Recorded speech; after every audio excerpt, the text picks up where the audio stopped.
Maka sederhana bahasanya. Jika engkau ingin mengubah dirimu, maka mulailah dari sholat. Jika engkau ingin mengubah keluargamu, mulailah dari sholat.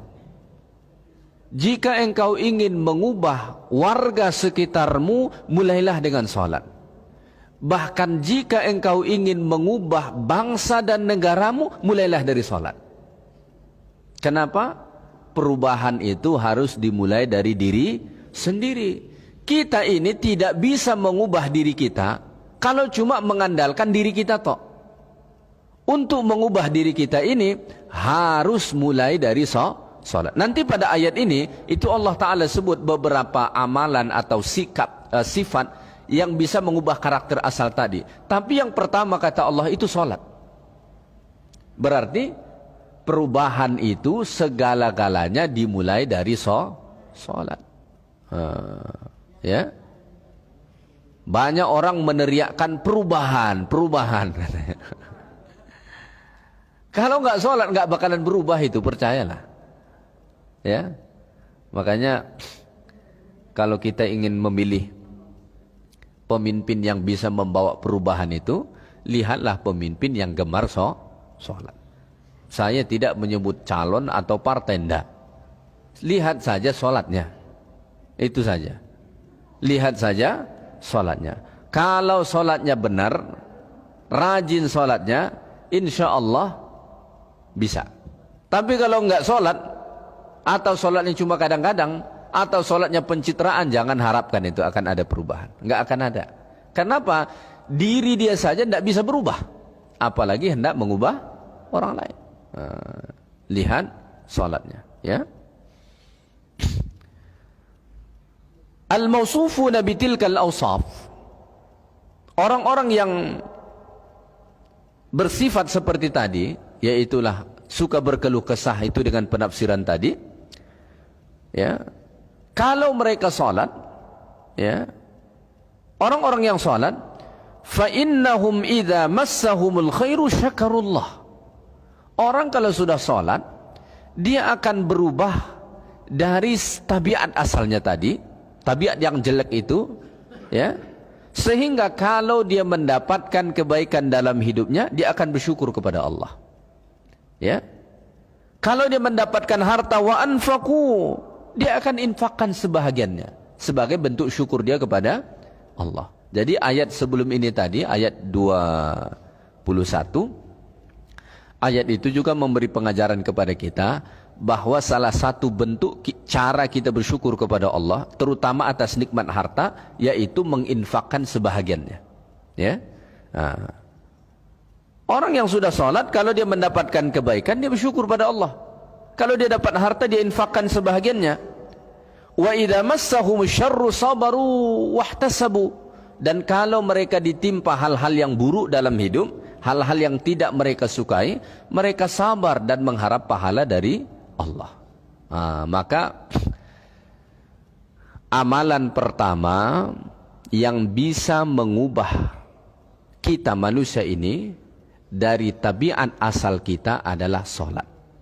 Percayalah, semakin kita maksimalkan sholat kita, maka semakin maksimal pula perubahan dalam diri kita, dalam keluarga kita, dalam masyarakat kita, ya, bahkan dalam negeri kita.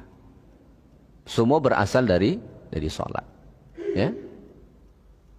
Andai kata seluruh penduduk negeri ini benar-benar mendirikan sholat, insya Allah bangsa kita ini akan berubah menjadi bangsa yang lebih baik. Sekarang kita banyak melihat hal-hal yang buruk terjadi, baik di masyarakat atau di mana-mana kita melihat, bisa saja karena kurangnya sholat kita. Karena mungkin kalau di sensus ya, kalau dicek benar-benar ya, bisa saja yang benar-benar mendirikan sholat itu nggak sampai 50%. Ini kita merasa banyak di masjid ini karena kita memandang di masjid ini. Tapi manusia yang di luar masjid ini jauh lebih banyak, ya kan? Dan berapa banyak di antara mereka yang tidak mendirikan salat.